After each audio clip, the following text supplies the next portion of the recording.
سحری اور افطاری میں کیا کھایا جائے؟ اہم سوال ہے۔ سوشل میڈیا اور دیگر ذرائع سے بہت سے مشورے بھی دیے جاتے ہیں، معلومات بھی دی جاتی ہیں۔ دیکھیں، کہا جاتا ہے کہ سحری میں وہ کھانا ہو جو سارے دن کی بھوک پیاس پہ مددگار ہو، اور افطاری کے وقت جب سارے دن بھوکا رہے تو کھانا ایسا ہو جس سے توانائی بحال ہو جائے۔ اور ویسے کھجور کو ارشاد فرمایا گیا سٹارٹ میں بھی اور اینڈ میں بھی کھجور بہترین سحری ہے، اور افطاری بھی کھجور سے کرنی چاہیے۔ جدید غذائی ماہرین کے مطابق بھی کھجور ایک انرجی بوسٹر اور زبردست غذا ہے۔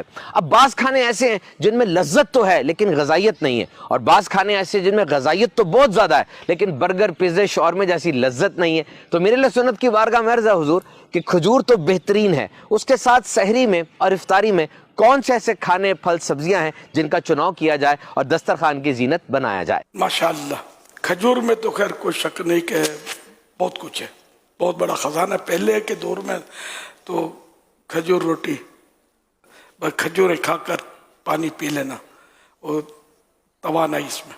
یہ دیگر چیزیں جو خاص کر تلی ہوئی چیزیں ہم لوگ کھاتے ہیں، ان میں غذائیت ہوتی ہے کچھ نہ کچھ، لیکن بہرحال صحت کو نقصان کرتی ہے۔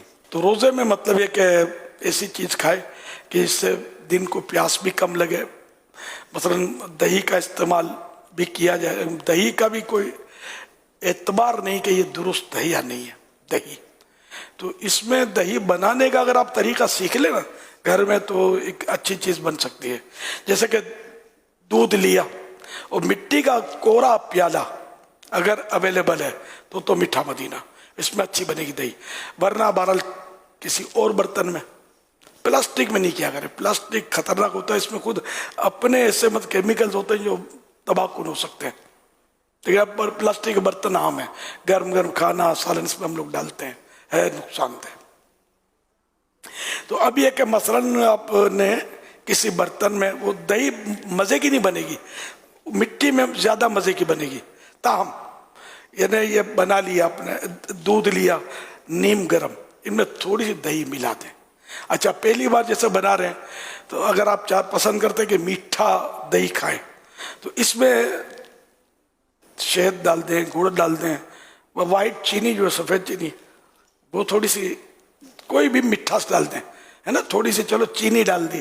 اب یہ پہلی بار جو ہوا میٹھا، اب اس میٹھے میں سے تھوڑا بچا لیا کریں، اور جب اس کو جمانا ہے نا تو اس میں وہ میٹھا دہی، اسی میں سے میٹھا دہی تھوڑا سا ڈال دیا کریں، تو یہ آپ کا دہی میٹھا بنے گا انشاءاللہ۔ فریج میں نہیں رکھنا ہے، کوئی 8-10 گھنٹے 12 گھنٹے بھلے یہ پڑا رہے باہر، انشاءاللہ یہ بہترین دہی ہو جائے گی، ملائی بھی جمے گی اگر دودھ اچھا ہوا تو۔ دودھ پر بھی ہے نا، تو یہ دہی آپ اس طرح استعمال کریں۔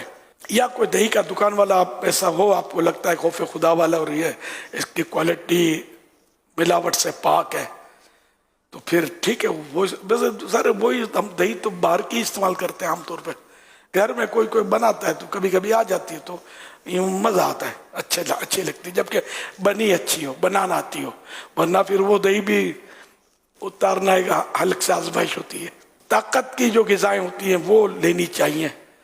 روٹی ہے نارملی، گوشت ہے، سبزی، پھل، یہ استعمال ضرور ہونا چاہیے۔ یہ دونوں ہمارے کھانوں میں سے مائنس ہے۔ سبزی بہترین غذا اور طاقت کے لیے، توانائی کے لیے، صحت کے لیے، کئی بیماریوں کو بھگانے کے لیے ایک بہترین نعمت ہے اللہ کی، اپنے حلق سے نہیں اترتی، اس کا کیا کریں؟ نہیں کھاتے لوگ گھروں میں بھی، بچہ نہیں کھاتا، بچہ کیا نہیں کھاتا، بچے کا باپ کون سا کھاتا ہے؟ دن میں کتنی بار کھاتا ہے سبزی؟